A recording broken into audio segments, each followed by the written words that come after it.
जीवन में सफल होने के लिए सबसे पहली चीज जो हमें करनी चाहिए वो है अपने डर को पहचानना और उसे आगे बढ़ना। हारने का डर एक ऐसा बंधन है जो हमें आगे बढ़ने से रोकता है। हम सब जीवन में कभी ना कभी हार का सामना करते हैं, लेकिन ये हार हमारी पहचान नहीं बनाती। हमारी पहचान उस साहस में है जिसमें हम फिर से उठते हैं। हारने का डर हम सभी के भीतर कहीं ना कहीं छिपा होती है, चाहे वो एक प्रतियोगिता हो, परीक्षा हो या जीवन का कोई बड़ा निर्णय। सबसे पहले हमें ये समझना होगा कि हार की परिभाषा क्या है। हार का मतलब केवल एक प्रतियोगिता या परीक्षा में असफल होना नहीं है। वास्तव में हार का मतलब है सीखना और आगे बढ़ना। जब हम किसी चीज में असफल होते हैं तो ये एक अवसर होता है सीखने और अपने आप को बेहतर बनाने का। जब हम हारने का डर महसूस करते हैं तो हमारा मन कई सवालों से भर जाता है। अगर मैं असफल हो गया तो लोग क्या सोचेंगे? क्या मैं फिर से कोशिश करने की हिम्मत जुटा पाऊंगा? यही सवाल हमें पीछे खींचती है। तो आइए पहले असफलता के महत्व पर बात करते हैं। क्या आप जानते हैं कि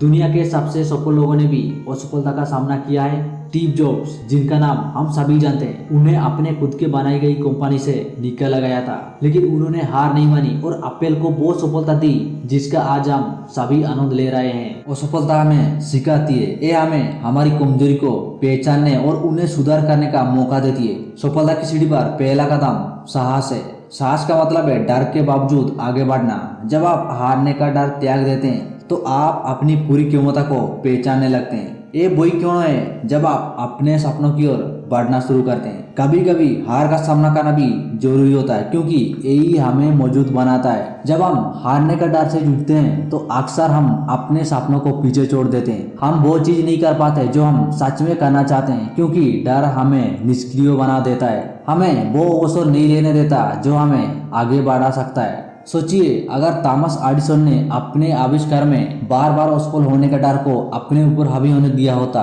तो क्या हम आज भी बिना बिजली के रहते? हमें ये समझना चाहिए कि गलतियां करना जीवन का एक हिस्सा है। हर महान व्यक्ति ने भी अपनी यात्रा में गलतियां की है। यही गलतियां ही हमें सिखाती है। अगर हम गलतियों से नहीं सीखेंगे तो हम कभी भी आगे नहीं बढ़ पाएंगे। जब हम डर को त्याग देते हैं तो हम सही तरीके से अपने जिंदगी को जीने लगते हैं। आपकी मानसिकता आपकी सफलता की आधार है। अगर आप सोचते हैं कि आप हारोगे तो आप सच में हार जाओगे, लेकिन अगर आप सोचते हैं कि हर असफलता एक सीखने का अवसर है तो आप अपने लक्ष्य को हासिल करने की दिशा में कदम बढ़ाओगे। दोस्त, हारने का डर केवल एक मानसिक बाधा है। इसे त्याग कर ही हम अपने सपनों की ओर बढ़ सकते हैं। याद रखें, हर असफलता के पीछे एक सफलता की कहानी छिपी होती है। इसलिए हारने के डर को छोड़कर आगे बढ़िए और अपने जीवन को अपने तरीके से जीने की कोशिश कीजिए।